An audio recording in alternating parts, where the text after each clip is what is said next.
Okay, maayong adlaw o magandang araw sa lahat, sa nanonood, sa ating mga soki po dyan, sa ating mga walang sawang sumuporta sa ating YouTube channel. Ingat po tayong lahat.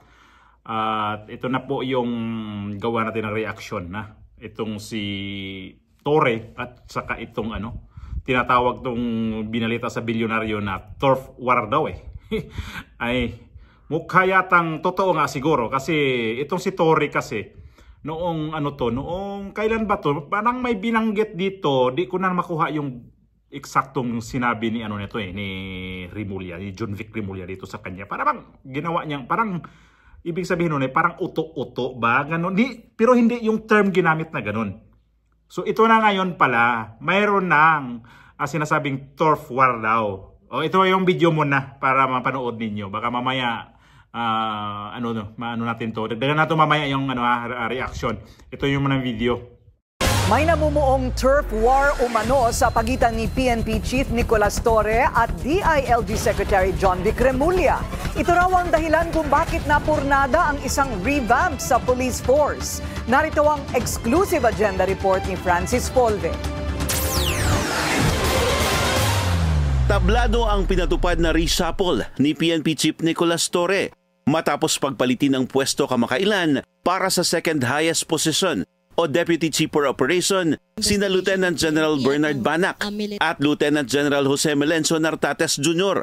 Ayon sa source ng Bilyonaryo News Channel, bunso dito ng namumuong turf war sa pagitan ni Torre at DILG Chief John Vic Remulla sa NAPOLCOM resolution document na eksklusibong nakuha ng BNC with the subject recalling, setting aside, and modifying the present designations, assignments, and reassignments of third-level position of Lieutenant General Jose Melencio Nartates and 12 others.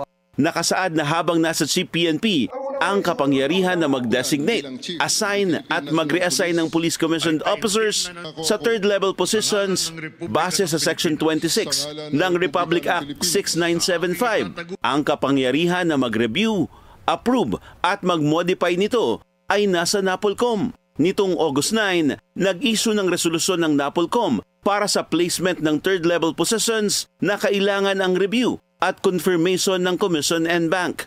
Pero nalabag daw ang proseso sa reassignment ni Torre.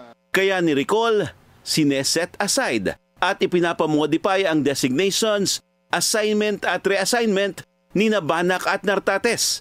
Kasama sina Police Major General Robert Alexander Morico II, Police Major General Anthony Aberin, Police Brigadier General Paul Kenneth Lucas, Police Brigadier General Jack Wanky, Police Brigadier General Romeo Macapas, Police Brigadier General Arnold Argente, Police Brigadier General William Segun, Police Colonel Hansel Marantan, Police Colonel Jonathan Abella at Police Colonel Arnold Rosero. Inatasan din ng NAPOLCOM ang PNP na mag-issue ng order kaugnay sa pagbabalik ng mga opisyal sa dati nilang mga pwesto. Dated August 14 ang dokumento at pirmado ni SILG Remulla, Commissioner Rafael Calinisan, Vice Chairperson and Executive Officer ng NAPOLCOM at 3 pang Commissioner. Pero blanco o walang pirma ang Chief PNP.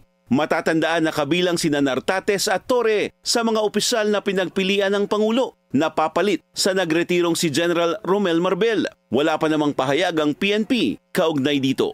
Kaya pala, itong si Torre, hindi sila nito magkasundo ni ano pa to ha? Parang chismis. Alam naman pag mga media. Totoo yan. Kasi napansin ko nga noong nasabi ko kanina lang sa bandang sa entrada na mayroon to sila talaga bago to si Torre ma-appoint. Parang ito si John Vic Remulla. Ayaw nyo kay Torre. Noon pa to. Noong magre-retired na tong si Marvil. So malakas ng ugong talaga nun na itong si Torre ang papalit, di ba? So confirm nga na ito ngayon, yung mga promotion, itong mga ibang, hindi, promotion, kasi ang mapopromote yan, itong presidente na. Yung mga reassignment na gagawin niya, yung dapat PNP chief. Siya yung ano niyan mga gano'n yan. O ikaw, ilipat kita sa ganito. Although meron nang ginawa si Torre niyan. Pero ito yun pala ngayon, bypass siya dito. Hindi siya dito pinansin ni Kalinisan at saka itong si John Vic Remulla. Parang pinagkaisahan yata itong si Torre nitong hindi lang si John Vic, pati si Kalinisan. So, mahirap to. Kasi si Torre, kung may gagawin siya sa kanyang mga tauhan, siyempre, under siya ng DILG, kasi boss niya yan si John Vic Remulla. Mayroon pang isa itong si Kalinisan sa Napolcom. So, yung mga gagawin niya ditong mga proseso sa PNP, hindi niya to masyadong magampanan kasi bumalagbag tong si Remulla. Ito si Remulla naman, alam naman natin to na sobrang ipal tong dalawang Remulla. Itong si Boyeng Remulla nga nasa DOJ, gustong tatalon na tatalon dito sa ombudsman. Tapos ngayon ang missing sa bungero, bumuka konti yon noong nakaraang mga linggo. Pero ngayon tahimik na naman. Kasi parang niya na kung walang sundot na na magti-testify, wala rin siya, tahimik din siya. Yung ganyan ang mata ba, ganyan. Tapos, itong si John Vic Remulla, isa din to, na sobrang nag-iipal to kay Bongbong Marcos kasi, di ba ang nito, ang mag-suspend ng klase nito ay pinag-isipan kung sino dapat. DepEd, o anong ahensya, o DSWD, kasama ito DSWD nun. At umipal ito si John Vic Remulla. Bakit daw hindi ipaubaya sa DILG? Anak ng tokwa naman. Magpabrusko-brusko pa to mga lintik to mga Remulla na to. Dapat daw DILG para sabihin niya, kung halimbawa, kaya magsuspindi ng klase. Kanya may naay ulan, naay baha, naay unsa pa diha, naay mga bagyo. Siya mo deklara na, oy, watay pasok karon ha. Tanan mga estudyante sa maapektuhan sa baha, sa apektuhan sa bagyo, wala tayong pasok. De-score sa dyan. Kasi itong dalawang Remulla, ito si John Vic at saka itong si Boyeng Remulla, 2028, balak tong kakandidato ng senador. Ito yung mga to na nag-aambisyon na. So ito ngayon, itong si John Vic Remulla, binabangga niya itong si Torre. Kawawa namang unggoy na Torre na to. Tapos yung di ba? Kunyari sinuportaan lang niya doon sa yung laban kunyari ni Torre at saka ni Basti Duterte. Di ba nandoon si John Vic Remulla at siya pa mismo ang pumirma doon sa authority to travel ni Basti Duterte na papuntang Singapore ba yon o Hong Kong at Singapore. Tapos hindi man lang sinabi niya na wala yan sa linggo kasi may travel yon. Pirmahan ko pa nga yung yung pagpaalam niya. Pumunta pa talaga, parang inasar pala pa niya. Inasar niya pala si doon. Itong si unggoy na Torre. Kawawa naman to si Torre na to. Ay Torre, iiyak na yan. Iiyak na yan si Torre. So kapag ganito na mga plano nga ni Torre na ito si John Vic Remulla, may mga plano imagine man binaypas ang hindi nakapirma doon sa yung papel na yun si Torre, samantalang si Kalinisan at siyang mga pa doon, mga ibang mga official na nakapirma at saka si John Vic Remulla. Ay nako, kawawang Torre. At isang si Kalinisan pa naman, dating general to So, ito si Torre kasi, alam naman natin, hindi ito nanggaling sa hindi ito siya nanggaling sa, to siya sa may Cavite, so nanggaling ito sa eskwelahan niya. So, parang ang nito, sa mga ibang sa eskwelahan nito, parang ina-underestimate ito siya. Alam mo naman natin, kasi ito yung hinuli niya si Kibuloy nito, sa kasi dating Pangulong Duterte, kaya kabayaran niya itong nagiging PNP chief.